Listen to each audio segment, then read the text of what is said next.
para rasul yang lain ya teman-teman.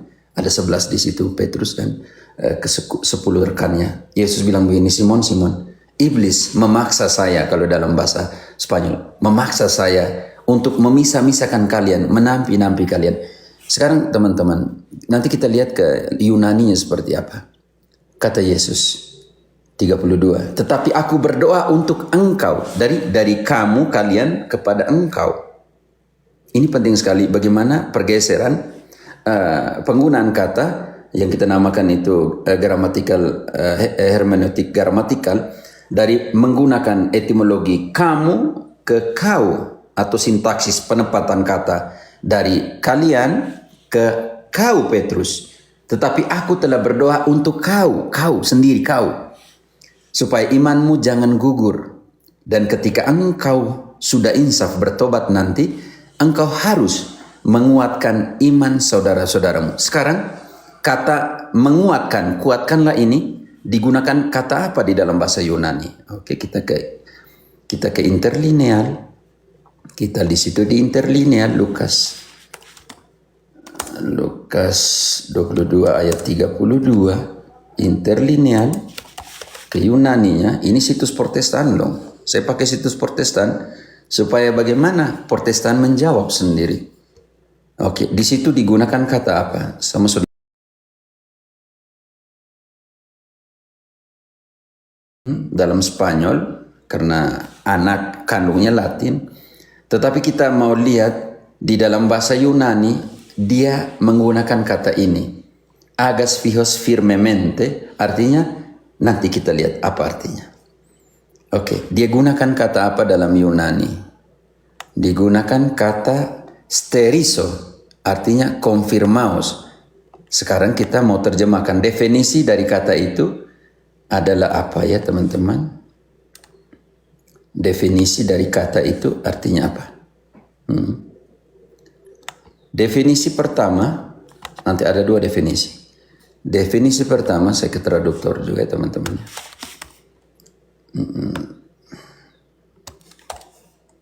Traduktor Indonesia, langsung Yunani Indonesia. Oke, konfirmasi, untuk membuat keputusan cepat, untuk menetapkan, itu definisi pertama. Sekarang definisi kedua. Definisi kedua dari kata itu penting sekali. Mungkin teman-teman Protestan hanya membaca kitab suci edisi lain jadi soal ya.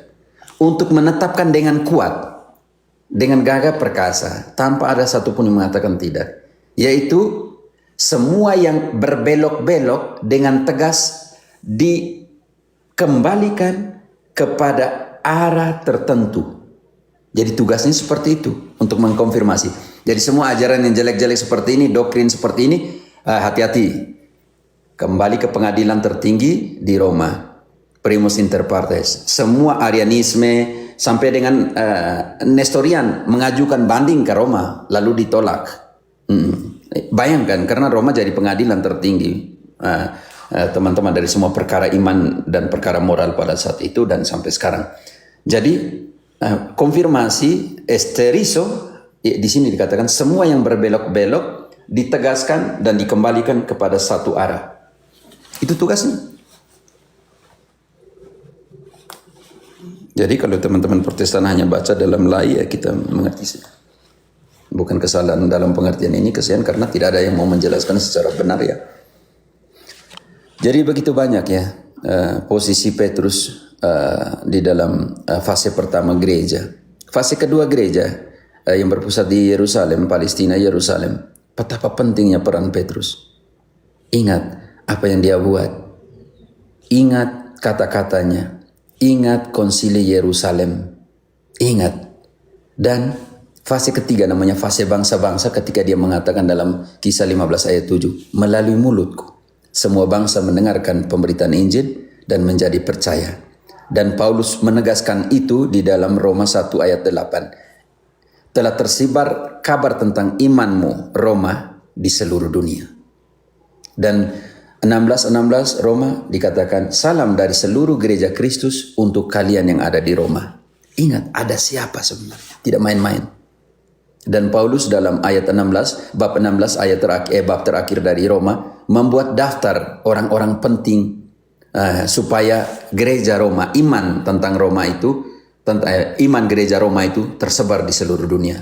Kalian teman-teman bisa baca Roma 16 bab ayat 1 sampai dengan terakhir. Itu bab terakhir dari Roma di mana Paulus memberikan daftar nama-nama penting yang membuat iman Roma itu tersebar di seluruh dunia. Kalau kita mau analisa baik-baik, berarti hanya satu saja nama-nama lengkap yang Paulus isi di dalam suratnya. Tidak ada di Korintus, tidak ada di Timoteus, tidak ada di Filipi, tidak ada di tempat lain. Jadi saya pikir banggalah kalian yang ada di Roma. Oh begitu, Nong.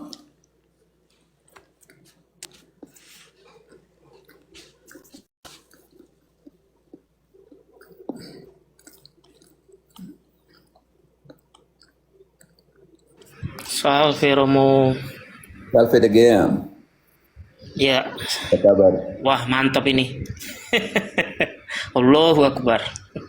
Allahu Akbar. Allahu Akrab.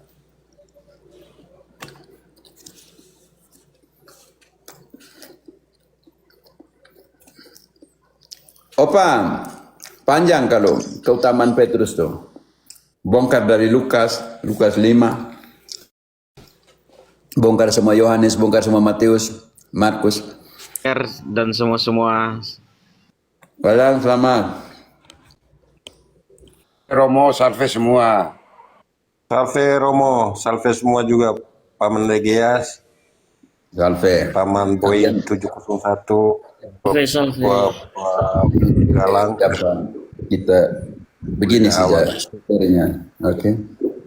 Romo stikernya digeser. Oh ya, hendaknya.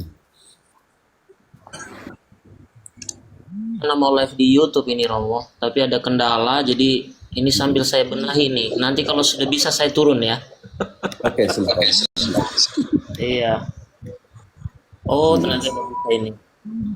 Saya sudah siapkan kemarin tapi error tadi. Oh begitu ya. Akhirnya saya pikir ada Romo nih, naik aja dulu dah. Aduh, ternyata baru bisa ini. Atur saja. Romo, tadi kami semua lagi bergabung di roomnya Abang Hila. Kami ada begitu. satu hal yang penting mau dibicarakan, ya. Jadi kami kompak masuk ke sini untuk kunjung Romo. Ada yang mau dipertanyakan. Saya Kenapa kasih ke nih? Abang Hila, langsung disampaikan saja. Silakan, Paman Hila. Enggak, tadi kan Romo, saya kan dua device, yang device satu saya monitor, Romo tahu datanya Romo itu, jadi makanya saya monitor, saya ngajak teman-teman untuk itu. Mau masa saya harus ngajak Romo ke Komal, saya kan nggak sopan Romo, makanya saya ayo ke Komal Romo, kita harus berkunjung ke Komal Romo gitu. Ada hal yang mau dipertanyakan Romo dari awam-awam Katolik ini Romo. Silakan Paman Boeing mau bertanya. Jangan berat-berat lah. Ini kita omong telah ala akrab nih, kalian mau berat-berat lah. Tidak berat juga Romo, tapi ini penting Romo. Kami mau lebih tahu mendalam soal ini tahun indulgensi. Pentingnya, kemudian kesempatannya gimana. Itu saja Romo. Oke. Bukan hanya tahun indulgensi ya. Indulgensi itu satu dari 7 hal yang harus dibuat selama tahun jubileum ini. Bisa ingat, saudara dan saudariku yang terkasih. Jadi kita berpikir bahwa oh ya tahun jubileum selesai, begitu. Tapi ingat, kita berangkat dari tema dulu ya. Degia atau siapa yang bisa bantu di sini. Tema penting sekali itu yang spes nos confundit.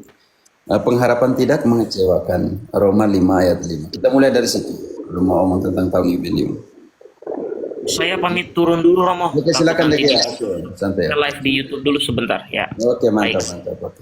Jadi indulgensi dalam pengertian apa? Indulgensi itu salah satu dari seluruh proses tahun perziaran kita di tahun jubileum. Ada 3 hal yang harus kita lakukan: porta santa, pengakuan dosa, liturgi, ziarah. Itu indulgensi salah satu saja dalam kerangka berpikir seperti itu. Ya, saya belum mengerti maksudnya seperti apa. Mungkin Pak Farid. Ya, maaf Romo, tadi maksud saya tahun yubileum itu, tahun-tahun yubileum itu apa-apa saja yang kita harus perbuat dan apa yang kita bisa dapat dan kesempatannya bagaimana, Romo? Silakan Romo. Atau begini Romo, izin Romo. Kami di diskusi di sebelah tadi tuh dapat panjang lebar dengan seorang pendeta, pada akhirnya koit dia ada di room. Lalu saya bilang begini, daripada kita berdebat saja, sesekali juga secara internal kita juga sebagai umat Katolik itu kita perdalam hal-hal besar di dalam gereja Katolik. Kebetulan ingat tahun jubileum, jadi kami pengen Romo menarasikan betapa pentingnya tahun ini, tahun jubileum itu, rahmat apa yang menjadi tugas umat, sehingga tahun yang berrahmat ini sungguh-sungguh dimanfaatkan dengan baik dan maksimal. Mengapa begitu penting? Sebenarnya sudah ada di YouTube saya, Epifani, rekoleksi tahun jubileum dari Desember tahun lalu. Ada kalau mau lihat lengkap ya, dalam pengertian itu. Jadi pernah beri rekoleksi tentang tahun jubileum. Waktu pas baru keluar langsung, saya biasanya tangkap kesempatan mau jubileum langsung beri rekoleksi tentang jubileum. Mau prapaskah, 1 minggu sebelum prapaskah buat rekoleksi di teman-teman Epifani lewat Zoom tentang rekoleksi seperti itu. Seperti teman-teman kalau mau lebih mendalam bisa ke YouTube Epifani, kalian lihat situ tahun jubileum dalam pengertian itu. Kalau seandainya kita mau kepada indulgensi, ingat bahwa salah satu tesisnya Luther, dia menganatemakan orang yang menentang indulgensi. Di dalam tesis nomor 73, coba lihat. Nomor 71, Pater. Ya, coba 71. Saya cari di sini juga. Berarti Protestan sendiri lawan indulgensi, yang pendirinya mempertahankan mati-matian. Hanya waktu itu kritik kerasnya kepada semacam surat. Kalau tidak salah Pater izin bunyinya seperti ini. Ya. Biarlah mereka yang tidak percaya mengenai kebenaran surat indulgensi Paus terkucil dan terkutuk. Suratnya tidak hati-hati dengan ini terjemahan PGI mereka. Kalau terjemahan PGI surat, mereka pakai surat. Itu menambahkan sesuatu di mulutnya Luther itu berbahaya ya. Dia tidak bilang surat indulgensi. Dia bilang begini, barang siapa berbicara menentang kebenaran indulgensi, kerasulan, biarlah dia dikutuk dan terkutuk. Jadi PGI masuk surat untuk seolah-olah ada surat di situ, tidak ada. Jadi ini juga kita mempertanyakan, kasih pasang hal yang juga Luther tidak pasang di dia punya mulut. Artinya bagi Luther indulgensi sangat biblis ya teman-teman. Indulgensi itu adalah kemurahan Allah untuk kita dalam pengertian itu. Hanya waktu itu ada satu raja yang mempraktikkan membaca kesempatan untuk kepentingan ekonomi, ada satu keluarga, jadi hasilnya seperti itu. Oke, saudara dan saudariku yang terkasih, kalau memang indulgensi sebagai indulgensi itu dipertahankan oleh Martin Luther, dan dia sampai katakan sendiri ya, indulgensi kerasulan, artinya indulgensi yang ditetapkan oleh para rasul dalam pengertian ini. Oke. Jadi kalau seandainya Luther sendiri mempertahankan indulgensi itu, kenapa pendeta-pendeta ini tidak mau mengerti, tidak mau menerima? Makanya mereka pergi masuk surat itu supaya mempertegas apa yang bukan mempertegas, menambahkan sesuatu yang tidak ada di mulutnya Luther dalam pengertian ini. Oke, kalau seandainya teman-teman saya ajukan kalian pergi lihat sana supaya saya jangan ulang secara umum. Tetapi kalau mau omong tentang jubileum, kita mulai dengan doa jubileum. Dalam nama Bapa dan Putra dan Roh Kudus. Amin. Bapa yang ada di surga, semoga iman yang telah Engkau anugerahkan kepada kami dalam Putramu Yesus Kristus, saudara kami, dan nyala api cinta kasih yang dicurahkan ke dalam hati kami oleh Roh Kudus, membangkitkan pengharapan yang mulia akan kedatangan kerajaan-Mu di dalam diri kami. Semoga rahmat-Mu mengubah kami menjadi penabur-penabur yang gigih akan benih-benih Injil, menghidupkan umat manusia dan seluruh alam semesta dalam penantian yang penuh iman akan surga dan bumi baru, ketika mengalahkan kekuatan jahat. Kemuliaan-Mu akan dinyatakan untuk selama-lamanya. Semoga rahmat tahun jubileum ini menghidupkan kembali ke dalam diri kami, para peziarah pengharapan, kerinduan akan harta surgawi, dan curahkanlah bagi seluruh dunia sukacita dan damai dari Sang Penebus kami. Bagimu ya Allah yang Maha Kuasa, pujian dan kemuliaan sepanjang segala masa. Amin. Amin. Saya tahu di gereja-gereja Katolik Indonesia doa ini didoakan setelah komuni atau tidak selama tahun ini, atau hanya awal-awal saja setelah itu dilupakan. Selalu doa. Semoga semua gereja Katolik ya. Tahun jubileum ini. Oke. Tema dasar dari tahun jubileum ini adalah pengharapan tidak mengecewakan. Galang kau bantu dulu Roma 55. 10 menit ya teman-teman. Saya masih Ini menyimpan mau buat refleksi di sini. Nanti kalian biar Mungkin langsung teman-teman bisa bantu kan? Izin, saya masih menyimpan barang baru pulang dari lokasi. Mohon maaf. Ada lektor yang di bawah mau naik. Ini Katolik ini tidak bawa kitab suci semua di tangan, ini bahaya sekali. Pemilik tetapi terlalu sombong jadi tidak mau pakai lagi.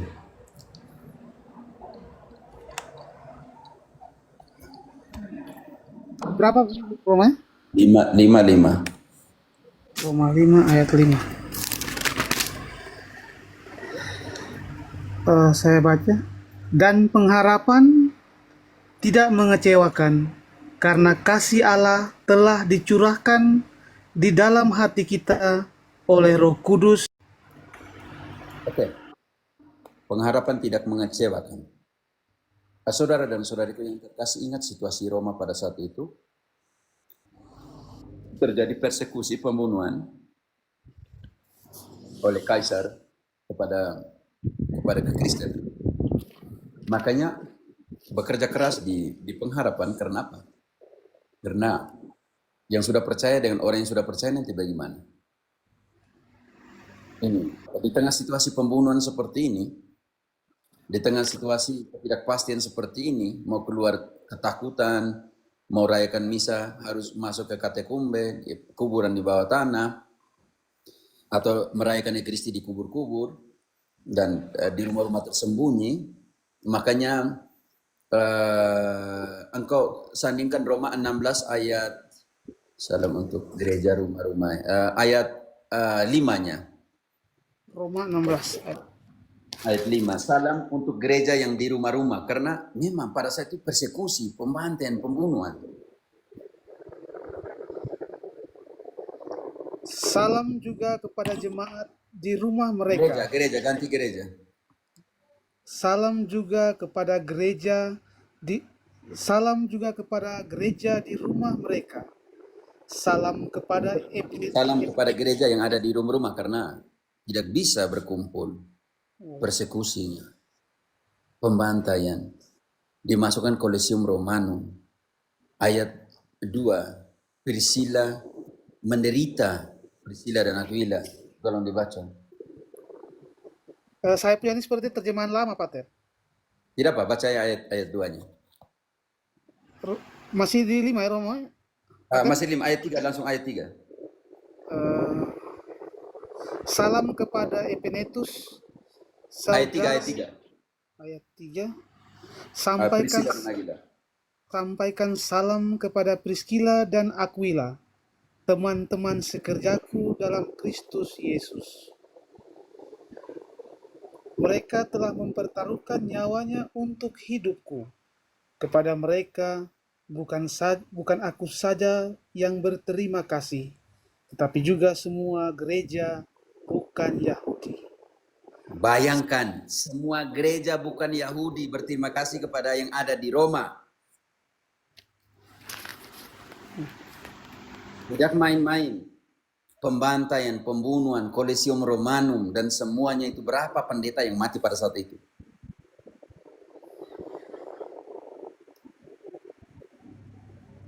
Dan orang-orang yang mati ini, yang dibunuh karena firman Allah ini, di surga pun masih bisa berteriak kepada Allah untuk melakukan pembalasan kepada mereka yang membunuh mereka, yang masih hidup di atas dunia ini. Wahyu 6 ayat 9. Apakah mereka yang dibunuh karena firman Allah ini teriak kepada Allah? Mereka sudah mati, tapi masih bisa teriak kepada Allah untuk melakukan pembalasan. Artinya kalau kita bayangkan seperti itu, buset, pembunuhannya hebat banget. Marcel, brother, ada di sini kah? Ya, 6 ayat 10, Pater. 6 ayat 9. 6 ayat 10. Dan ketika anak domba itu membuka materai yang kelima, aku melihat di bawah mezbah jiwa-jiwa mereka yang telah dibunuh oleh karena firman Allah dan oleh karena kesaksian yang mereka miliki. Oke, ingat saudara-saudariku, sebelum ketika Yohanes ditulis, itu Domitianus ya. Domitianus lagi melakukan pembantaian kedua setelah Neron tahun 64-65. Tahun 98, 96, dan mulai dari 96, Domitianus melakukan pembantaian. Wahyu itu ditulis sekitar tahun 90-an ke atas, sampai dengan tahun 100. Jadi ini loh. Jadi itu Yohanes sedang menulis fakta. Kenapa fakta? Gereja yang lagi menderita pada saat itu. Engkau sandingkan Wahyu 1 ayat 19. Apa kata Yohanes ketika dia menulis Wahyu itu? Situasinya seperti apa pada saat itu? Wahyu 1 ayat 19. Karena itu, tuliskanlah apa yang telah kau lihat, baik yang terjadi sekarang maupun yang akan terjadi sesudah ini. Oke, tahan. Dan dia bilang, tuliskanlah apa yang terjadi sekarang. Artinya gereja pada saat itu lagi apa? Ayat 9-nya. Supaya tahu. Gereja pada saat itu lagi apa? Ayat 9-nya. Ayat 9. Aku Yohanes, saudara dan sekutumu dalam kesusahan, dalam kerajaan dan dalam ketekunan menantikan Yesus. Akhirnya, aku Yohanes, saudaramu di dalam penderitaan, di dalam kesusahan, di dalam persekusi, di dalam pembantaian. Semua dialami gereja pada saat itu. Di mana pendeta waktu itu menderita? Di mana satu denominasi yang anggotanya menyerahkan nyawanya, dibuang di dalam Colosseum Romanum dan dibunuh? Mana? Mana pada saat itu Roma mengalami situasi yang sangat sadis ketika Domitianus memerintah setelah Neron, pembantaian, pembunuhan. Dan pada saat itu Paulus dalam Roma, kita masih tentang Roma, pengharapan tidak mengecewakan. Dia beri opsi untuk pilihan. Kamu mau ikut Yesus untuk hidup atau kamu mau ikut Neron ya, 50, Roma 54 sekitar itu, atau kamu memilih kaisar tetapi kamu tidak mati di dunia ini tapi akan hidup di bumi, di surga bersama dengan Yesus. Paulus memberikan opsi free will ketika dia menulis Roma 10 ayat 9. Ayat ini digunakan oleh Protestantisme dan Protestan dan pendeta sebagai ayat emas, tetapi penuh dengan ketidakbenaran di situ. Minta maaf saya ngomong seperti ini. Roma 10 ayat 9. Sadisnya Roma pada saat itu. Bukan gereja Roma, tapi kaisar membantai gereja Roma pada saat itu. Sebab jika kamu mengaku dengan mulutmu bahwa Yesus adalah Tuhan dan percaya dalam hatimu bahwa Allah telah membangkitkan Dia dari antara orang mati, maka kamu akan diselamatkan. Oke, tahan, brother. Apakah Paulus memberikan free will di sini dengan menggunakan kata sebab jika kamu, memberikan opsi untuk memilih atau tidak? Brother, teman-teman. Iya, Romo. Teman-teman. Ya, Ada free will, Romo. Iya, ada. Jika kamu ya, betul. dan jika tidak, jika kamu mengaku dan jika kamu tidak mengakui, karena situasi Roma pada saat itu, pembantaian, persekusi, pembunuhan. Dan kaisar menganggap dirinya Kyrios artinya Tuhan, artinya Allah. Ada di sini ada tandingan ini, Yesus punya atau kaisar punya. Kalau kamu pilih Yesus, mengakui dengan mulutmu dan percaya dengan hatimu, kamu akan selamat. Karena kamu akan mati di sini, jadi martir, akan dibuang. Tetapi di sana kamu akan selamat. Selamat. Karena di sini Paulus menggunakan kata Yunani homologeo, artinya memberikan pertanggungjawaban atau memberikan pertanggungjawaban terhadap deklarasi yang dibuat.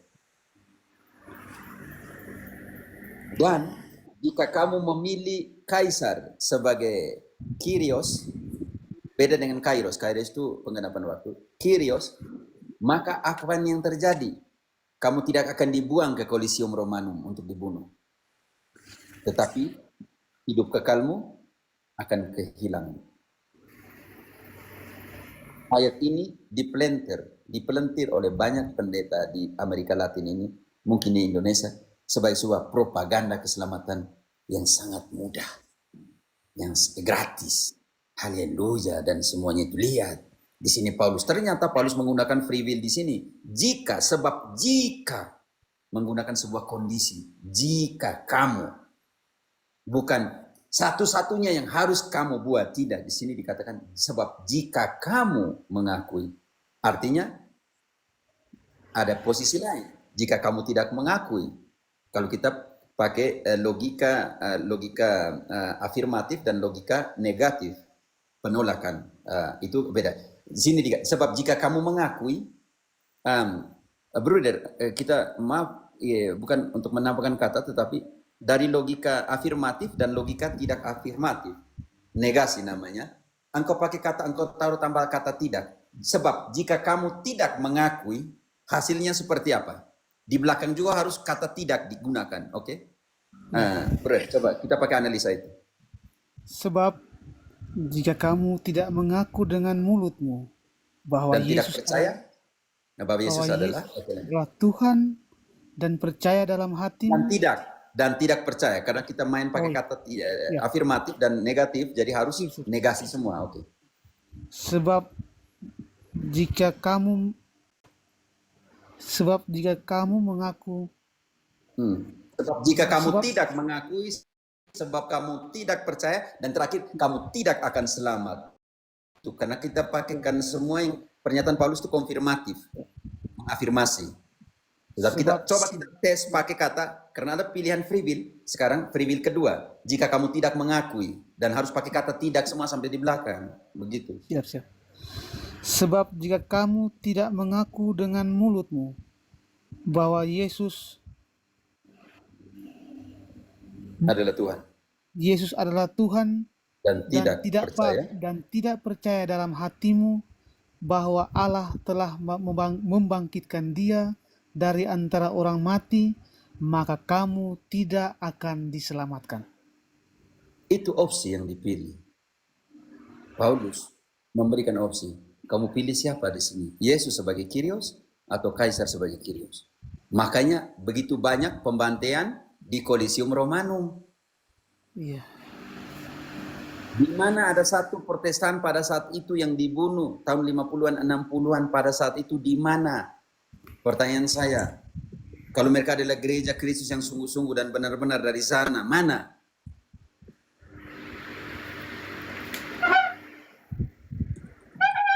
Mungkin bisa jawab, satu Protestan bisa jawab?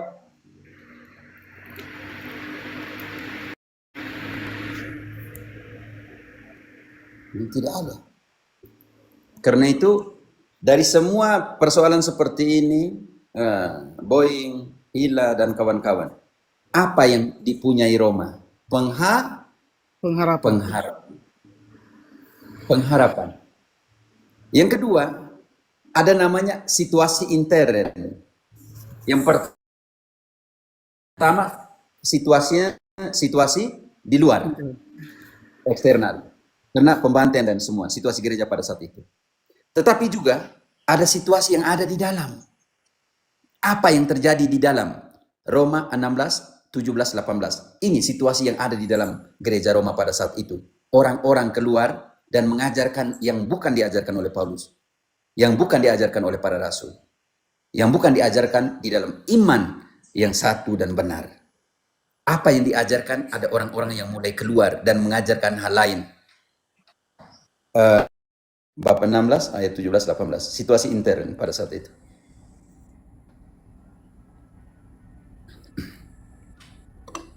Bersalam-salamlah kamu dengan ciuman kudus. Salam kepada kamu dari semua jemaat Kristus. Tetapi aku menasihatkan kamu, saudara-saudara, supaya kamu waspada terhadap mereka yang bertentangan dengan pengajaran yang telah kamu terima, menimbulkan perpecahan dan godaan. Sebab itu, hindarilah mereka. Haleluya. Karena apa harus dihindari? Ayat 18. Sebab orang-orang demikian tidak melayani Kristus Tuhan kita, tetapi melayani perut mereka sendiri. Dan dengan kata-kata mereka yang muluk-muluk dan bahasa mereka yang manis, mereka menipu orang-orang yang tulus hatinya. Menipu, Romo, dengan kata-kata manis. Framing-framing. Yang tadi bilang, kamu percaya Tuhan Yesus sudah selesai tadi itu, maluk-muluk semua, tapi tidak mau menderita. Dan pada saat penderitaan itu, Petrus menulis 1 Petrus 4 ayat 16. Apa yang ditulis oleh Petrus? 1 Petrus Apa yang ditulis oleh Petrus? 4:16. 1 Petrus 4 ayat 16. Apakah Petrus itu pendeta, denominasi, atau waktu itu dia sebagai Paulus? Dia tulis apa di sini? Silakan. Tetapi jika ia menderita sebagai orang Kristen, maka janganlah ia malu, melainkan hendaklah ia memuliakan Allah dalam nama Kristus itu. Karena sekarang Siapa yang mute-kan? Bro? sorry. Tetapi jika ia menderita sebagai orang Kristen, maka janganlah ia malu, melainkan hendaklah ia memuliakan Allah dalam nama Kristus itu.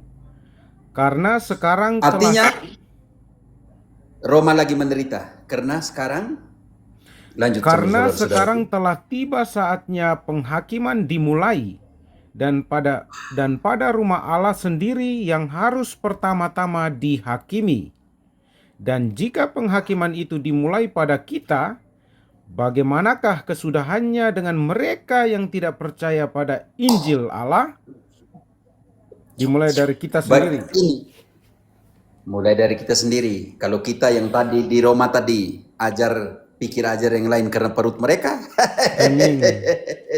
jangan pikir hajar pertama agama lain, Protestan, ingat itu. Dan ketika Petrus, kalau kalian menderita sebagai orang Kristen, maka pada saat itu agama ini namanya apa sampai sekarang?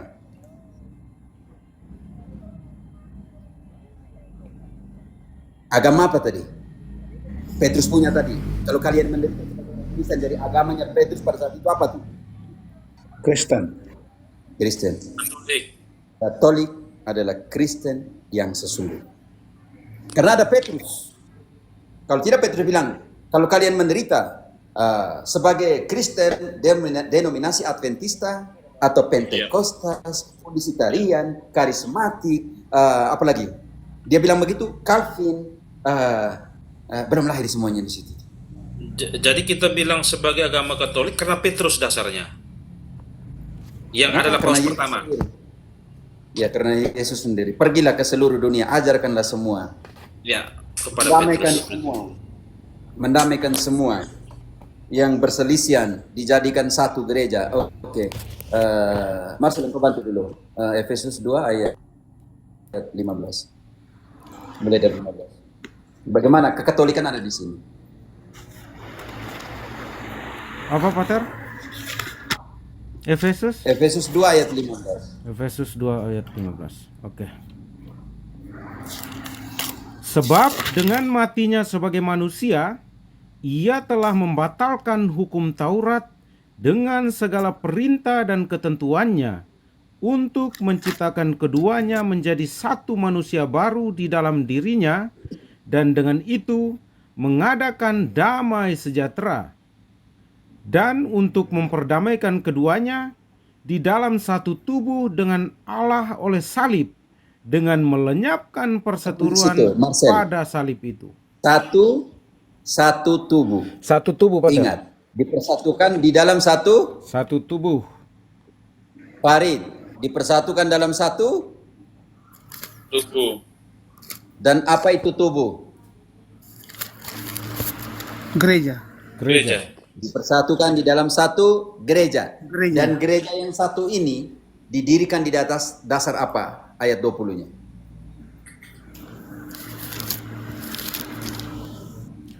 Marcel Tet- atau Bruno. Yang dibangun di atas dasar para rasul dan para nabi, dengan Kristus Yesus sebagai batu penjuru. penjuru. Dan punya persekutuan dengan orang kudus, ayat 19. Demikianlah, ayat 19. Demikianlah kamu bukan lagi orang asing dan pendatang, melainkan kawan sewarga dari orang-orang kudus dan anggota-anggota keluarga Allah. Allah. Mantap. Dan ingat Efesus 1 ayat 22-23, diberikan segala kesempurnaan. Plenitud, artinya kesempurnaan itu diberikan di dalam gereja. Oleh siapa? Efesus yang sama, 1 ayat 22-23. Dan gereja adalah tubuhnya. Dan tubuhnya itu mendapatkan apa? Haleluya. Ayat ini saya tidak pernah pakai untuk kalian. Kalau pendeta sudah terlalu omong banyak, saya pakai ayat ini. Oke. Dan segala sesuatu telah diletakkannya di bawah kaki Kristus, dan dia telah diberikannya kepada jemaat sebagai kepala Gereja. dari Gereja. kepada Dan gereja sama dengan gereja. sebagai kepala dari segala yang ada. Gereja yang adalah tubuhnya, yaitu kepenuhan Dia yang memenuhi semua dan segala sesuatu. Gereja adalah kepenuhan dari siapa? Semua. Kristus Dari Bukan semua. dari semua. Segala Bukan sesuatu. dari semua dan di dalam Segala semua. sesuatu. Baca Di dalam ayat semua. 23 itu. Untuk Protestan, pendeta yang tukang protes.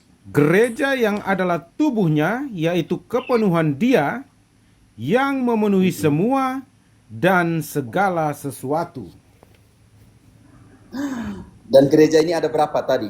Persatukan dalam tubuh. Satu tubuh. Satu. Dan gereja ini di Efesus yang sama. 4 ayat 4. Gereja ada berapa di situ? Ganti 4 ayat jemaat. Gereja ada berapa di situ? Baik.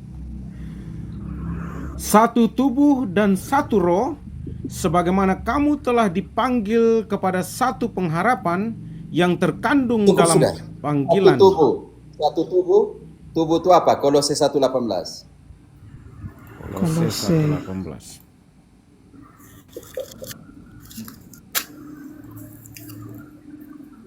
Kolose 1:18 ya, Pak. Oke. Definisi tubuh, teman. Ialah kepala tubuh, yaitu gereja. Ialah yang sulung, yang pertama bangkit dari antara orang mati, sehingga ia yang lebih utama dalam segala sesuatu. Dan tubuh ini yang adalah Gereja. Gereja. yang di dalam ulang kembali Efesus turun kembali bab 1 ayat 23 menerima kepenuhan. Ingat, tubuh ini, gereja yang satu ini menerima apa? Efesus berapa, Pater? Ya, yang tadi 1 ayat 23. Ya. Gereja ini yang satu ini menerima apa? Gereja yang adalah tubuhnya, yaitu kepenuhan Dia yang telah memenuhi semua dan segala sesuatu. Artinya gereja menerima Kepenuhan. Ada berapa gereja? Satu gereja. Gereja ini dia pelihara Efesus, makanya mereka paling marah dengan Efesus, eklesiologi, teologi gerejanya Paulus tuh di situ tuh. Gereja yang satu ini yang menerima semua kepenuhan ini dipelihara oleh dia. Efesus 5 ayat 29. Siapa yang pelihara gerejanya? Efesus 5:29. Sebab tidak pernah orang membenci tubuhnya sendiri, tetapi mengasuhnya dan merawatinya sama seperti Kristus terhadap gereja. Karena kita Siapa adalah yang pelihara? anggota Siapa yang tubuhnya. rawat sudah? Siapa yang pelihara? Sudah. Siapa yang Kristus. pelihara tubuhnya ini? Kristus. Kristus. Bukan hanya pelihara. Ayat 25 sampai 27. Dikuduskan. Dikuduskan. Hai suami, kasihilah istrimu sebagaimana Kristus telah mengasihi gereja dan telah menyertakan dirinya baginya untuk menguduskannya sesudah ia menyucikannya dengan memandikannya dengan air dan firman, supaya dengan demikian ia menempatkan jemaat di hadapan dirinya dengan cemerlang tanpa cacat atau kerut atau yang serupa itu, tetapi supaya jemaat kudus dan tidak bercela. Gereja. Engkau dibawa di atas jemaat, di bawah gereja. Supaya gereja tidak... ini masih. Yang terakhir tuh 27. Engkau ganti jemaat tadi. Dari atas gereja lalu engkau bilang jemaat. Supaya Gimana? dengan demikian ia menempatkan gereja di hadapan dirinya dengan cemerlang tanpa cacat atau kerut atau yang serupa itu, tetapi supaya gereja kudus dan tidak bercela. Karena gereja kudus dan tidak bercela, maka yang kita sekarang tahun jubileum, yang nanti kita lihat ada berapa hal yang harus kita buat, saudara dan saudariku yang terkasih, dia tidak bercela di hadapan Allah, kudus. Dan karena tadi dia sudah pelihara, yang sekarang dia menempatkan di hadapannya tak bercela, lalu yang ketiga sekarang dia selamatkan, ayat 23. Yesus tidak main-main, dia menyelamatkan gerejanya, tubuhnya. Karena suami adalah kepala istri, sama seperti Kristus adalah kepala gereja. Dialah yang menyelamatkan tubuh. Siapa yang gereja. menyelamatkan tubuhnya? Kristus. Siapa yang menyelamatkan? Kristus sebagai kepala. Karena dia yang menyelamatkan gerejanya, maka gereja ini harus bertanggung jawab untuk meneruskan semua nubuat. Efesus yang sama, 3 ayat 10. Efesus 3 ayat 10. Oke. Supaya sekarang oleh gereja diberitahukan pelbagai ragam hikmat Allah kepada pemerintah-pemerintah dan penguasa-penguasa di surga. Apa yang harus diteruskan oleh gereja? Ayat 11-nya. Sesuai dengan maksud abadi yang telah dilaksanakannya dalam Kristus Yesus Tuhan kita.